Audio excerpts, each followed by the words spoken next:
Hello everyone. So in this video we are going to start with illustration number 1. Guys, ये बहुत important question है. हमेशा मतलब 3 to 4 marks में जो है आपसे बैलेंस शीट पूछ लेते हैं कि आप बैलेंस शीट बना दीजिए फ्रॉम दिस चैप्टर.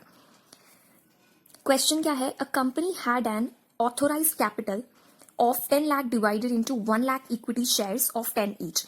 जो भी ये लाइन है ना, इसको साथ साथ मैं आपको लिख के बता रही हूं कि कैसे करना है इसको सॉल्व. प्लस आपको यहां पर वर्ड्स मिलेंगे जैसे कि ऑथोराइज्ड कैपिटल, सब्सक्रिप्शन, ऐसे से वर्ड्स मिलेंगे. तो इसके लिए आप मेरा एक वीडियो रेफर करें जिसमें मैंने टाइप्स ऑफ शेयर कैपिटल के ऊपर एक वीडियो बनाया, तो वो जरूर देख के आए before coming to the illustrations. So जो कंपनी की ऑथोराइज्ड कैपिटल है, ऑथोराइज्ड कैपिटल यानी कि हमारी मैक्सिमम लिमिट जिससे ज्यादा कंपनी शेयर्स इशू नहीं कर सकती है, ठीक है, तो वो है हमारी 10 lakhs. ओके, एंड उसकी आपको डिस्क्रिप्शन में ये देना है कि जिसमें आपके 1 लाख इक्विटी शेयर्स हैं ऑफ 10 ईच. ये ना आपको मैं जैसे लिखवा रही हूं, इस सीक्वेंस को देखते जाना.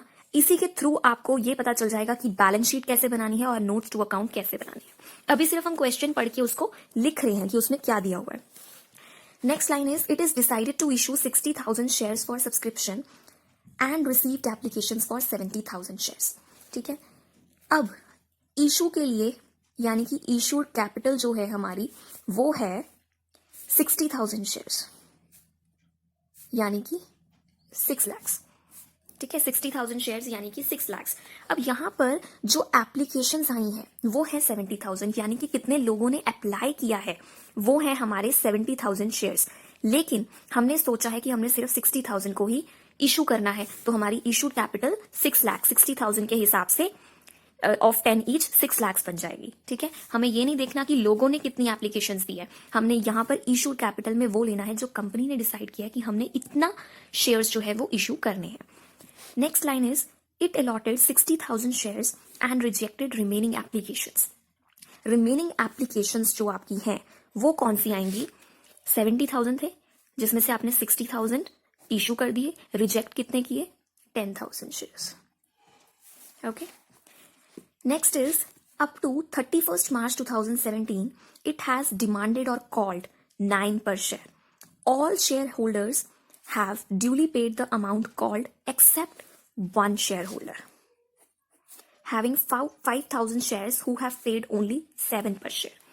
सबसे पहले तो ना इशूड के बाद आपकी आती है सब्सक्राइब्ड कैपिटल. सब्सक्राइब्ड कैपिटल वो होती है कि आपने इशू किए 6 lakhs. अब लोगों ने कितने सब्सक्राइब किए?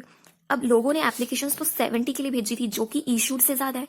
इशूड से ज्यादा तो हम कर ही नहीं सकते हैं, ना ही लोग सब्सक्राइब कर सकते हैं, तो ये सेम रहेगी आपकी 60,000 इंटू 10 के हिसाब से 6 lakhs.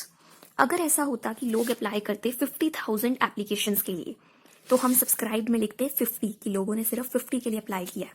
लेकिन लोगों ने अप्लाई ज्यादा के लिए किया है, लेकिन हमने जो है डिसाइड कर रखा था हम इससे ज्यादा इशू नहीं करेंगे, तो हमारी सब्सक्राइब इशू के इक्वल हो जाएगी. नेक्स्ट है हमारी कॉल्ड अप कैपिटल. ये जो भी मैं आपको नाम दे रही हूँ, called up capital, subscribe, issued, authorise, ये सारा जो है आप इसके लिए अलग से वीडियो बनाई गई है, वहां पे हर एक कॉन्सेप्ट एग्जांपल के साथ क्लियर है. मैं लिंक डिस्क्रिप्शन बॉक्स में दे दूंगी, तो आप प्लीज उस वीडियो को रेफर जरूर करें. कॉल्ड अप कैपिटल में आपके ये शेयर्स हैं जो सब्सक्राइब हुए हैं, ठीक है, लेकिन 9 जो है वो आपके कॉल्ड अप है.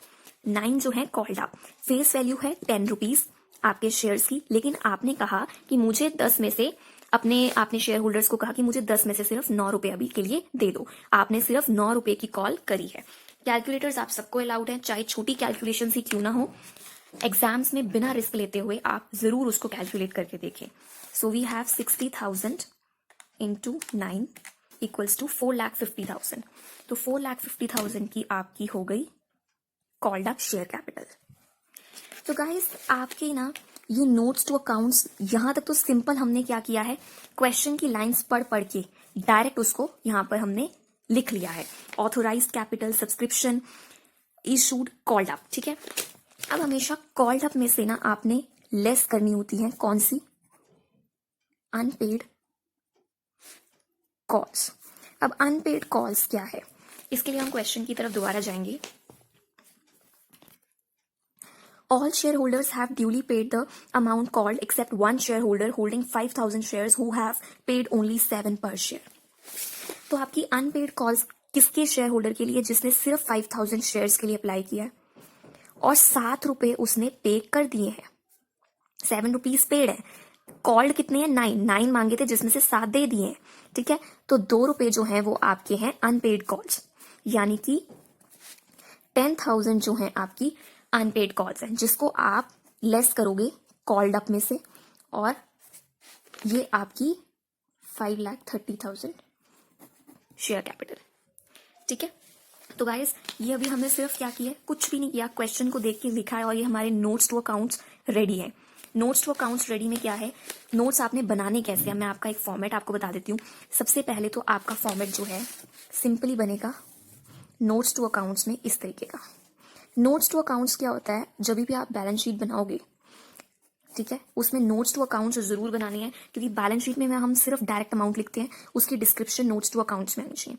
तो इसमें सबसे पहले हमारी ऑथोराइज्ड कैपिटल आती है, ठीक है।